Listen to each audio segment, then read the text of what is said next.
लेकिन वो सच्चा साहिब, अब उसको सत साहिब क्यों कहा गया? क्योंकि सत माने अविनाशी, साहिब माने प्रभु, अविनाशी परमात्मा।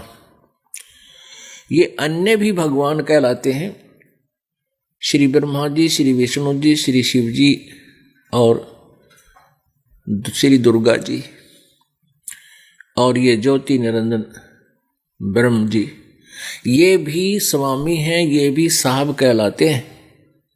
लेकिन ये सच्चे साहिब नहीं हैं, ये वास्तविक प्रभु नहीं हैं। पुण्यात्माओं, ऐसी बातें जो ये दास बोलता है और अज्ञान के आधार से, हम लोक वेद के आधार से इतने आरूढ़ हो चुके हैं, हम इस गलत ज्ञान को, इस शास्त्र विरुद्ध ज्ञान को सुनते सुनते बहरे हो चुके हैं और हमने यही मान रखा है कि ब्रह्मा विष्णु महेश अविनाशी हैं, नाशवान नहीं है, ये अजर अमर हैं। लेकिन इनका इतिहास, इनकी जीवनी में लिखा है कि नाशवान है और ये परमात्मा नहीं है, प्रभु स्वामी नहीं है, ये ईश नहीं है, ये सच्चे साहिब नहीं है। और इस बात को यदि बगैर प्रूफ के, बगैर प्रमाण के आप जी को बताया जाए तो आप जी फड़क जाओगे, बिदक जाओगे, आप सुनने को भी तैयार नहीं होगे अगले वचन को। इसलिए दास का प्रयत्न रहता है कि जहां भी कोई मन के अंदर शंका उत्पन्न हो, वहीं पर एक ऐसा प्रमाण दे दिया जाए जिससे ये मन आप जी को इस सच्चे साहिब की कथा को सुनने के लिए बाधक ना बने। इसके लिए आपको एक थोड़ा सा प्रमाण देते हैं, और समझदार को संकेत ही बहुत होता है। देखिएगा, श्रीमद् देवी भागवत, ये कहाँ से प्रकाशित है? गीता प्रेस, गोरखपुर।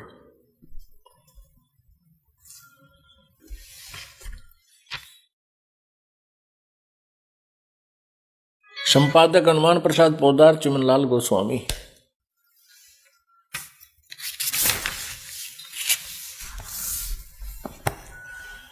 प्रकाशक एवं मुद्रक हैं गीता प्रेस, गोरखपुर, गोविंद बनु कार्यालय, कोलकाता का संस्थान।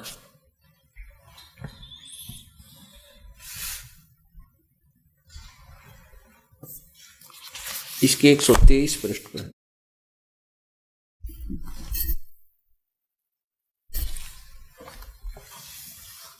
123 पृष्ठ पे तीसरे स्कंद में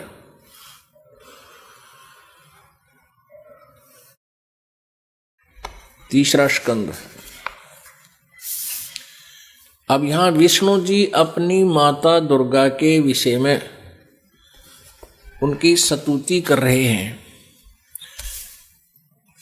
श्री विष्णु जी कह रहे हैं, तुम सद स्वरूपा हो, यह सारा संसार तुम्हीं से उद्भासित हो रहा है। मैं यानी विष्णु, ब्रह्मा और शंकर, हम सभी तुम्हारी कृपा से विद्यमान हैं।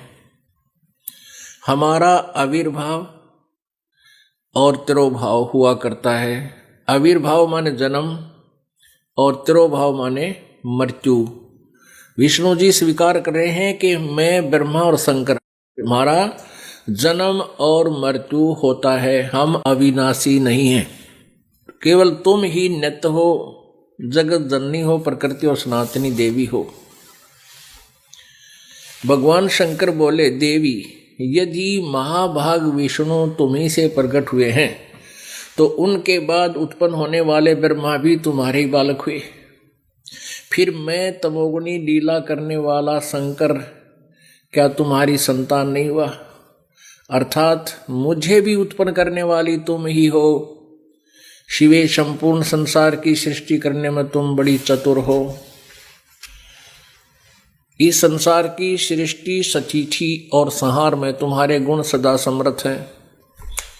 उन्हीं तीनों गुणों से उत्पन्न ब्रह्मा, विष्णु एवं शंकर नियमानुसार कार्यों में तत्पर रहते हैं।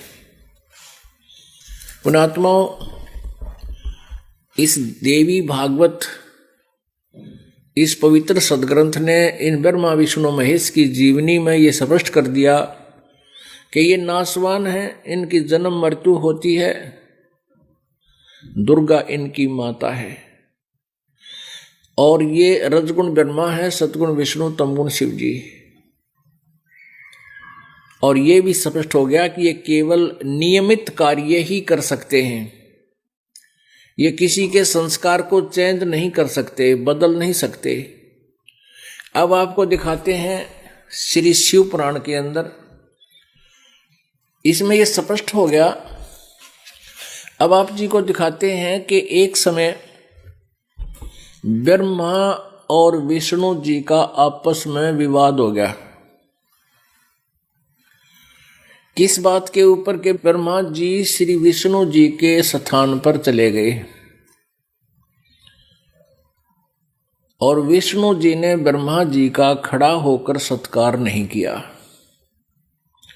ब्रह्मा जी कहने लगा कि ओ विष्णु, तू मेरा बेटा, मैं तेरा बाप, क्योंकि मैं सारी सृष्टि का रचन वाला हूं, मैं प्रजापिता हूं और तेरी उत्पत्ति मुझसे हुई है, और तू आज मेरा सत्कार नहीं कर रहा अभिमान के कारण। पुत्र उठ, मेरा सत्कार कर।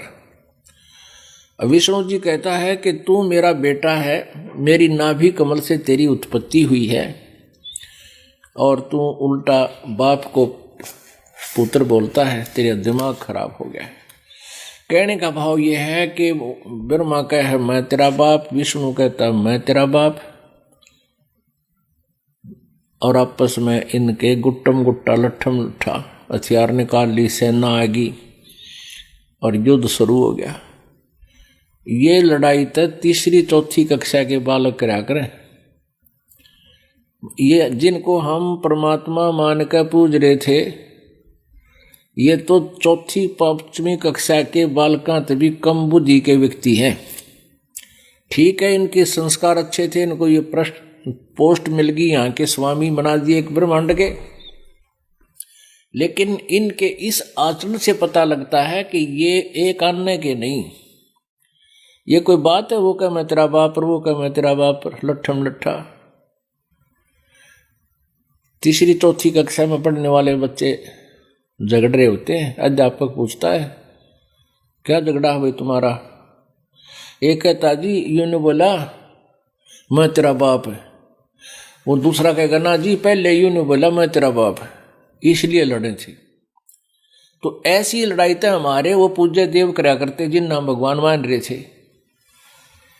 अब परमात्मा कबीर देव जी ने 600 वर्ष पहले आकर यही बताया था कि ये परमात्मा नहीं है जिनको तुम पूज रहे हो, ये तो आप जैसे जीव हैं। ठीक है, ये पीव नो बन गए, यहाँ के स्वामी बन गए, ये पिछले संस्कार किसी जन्म में अच्छे पुण्य किए हुए थे, साधनाएं अच्छी की हुई थी, ये 3 लोग के राजा बना रखे। अपने आत्माओं 600 वर्ष पहले परमात्मा ये शब्द बोलते थे तो प्रत्येक प्राणी घना दुख माना करता, क्योंकि हमने ये लोकवेद उसे कहते हैं जो आउट ऑफ सिलेबस स्टडी जिनने कर रखी है, करवा रखी है। सिलेबस से बाहर जो ज्ञान शिक्षा दे रखी हो बच्चों को, तो वो बच्चे फिर सिलेबस के का उनको पता नहीं होता पाठ्यक्रम में क्या लिखा है, तो वो विरोध करते हैं, क्योंकि उन झूठे टीचरों ने गलत ज्ञान गलत पढ़ाई करा रखी है, वो जिस कारण से वो सभी भ्रमित हैं। तो ऐसे ही हमारे जो आध्यात्मिक गुरु थे, ऋषि थे, महर्षि थे, ब्राह्मण थे, मंडलेश्वर महंत थे, आचार्य थे, ये सभी आउट ऑफ सिलेबस पढ़ा करते थे। इनको सदग्रंथों का कोई ज्ञान नहीं था, जिस कारण से 600 वर्ष पहले परमात्मा यही बताया करते थे कि तुम कौन राम का जपते जापम और ताते कटे ना तुम्हारे तीनों तापम। तुम किन भगवानों की भक्ति कर रहे हो जिनसे तुम्हारे कष्ट भी निवारण नहीं हो पा रहे, और परमात्मा की भक्ति मोक्ष और आने वाले आपदाओं से बचने के लिए और मोक्ष प्राप्ति के लिए ही हम साधना किया करते हैं। तो आज आप जी इसलिए स्वीकार करोगे क्योंकि आप शिक्षित हैं, वर्तमान में यदि शिक्षा का कोई लाभ है तो यही है कि हम सदग्रंथों को स्वयं देखकर और परमात्मा को पहचान सकेंगे और अपना कल्याण करा लेंगे। अन्यथा इस एजुकेशन की कति आवश्यकता नहीं थी। इस एजुकेशन ने क्या बना दिए? परमाणु बम बनवा दिए, हम बेईमान बना दिए। भाई से भाई का प्यार नहीं, बहन भाई का प्यार नहीं, माता पिता से कोई लगाव रहा नहीं, हम इतने चातुर प्राणी हो गए। और इससे अगर लाभ है तो केवल परमात्मा के पाने के मार्ग में ये सहयोगी है शिक्षा। इसलिए मालिक ने यह समय निर्धारित किया कि कलयुग में ये तो भी बिगड़ेंगे, कलयुगी ही होगा ये।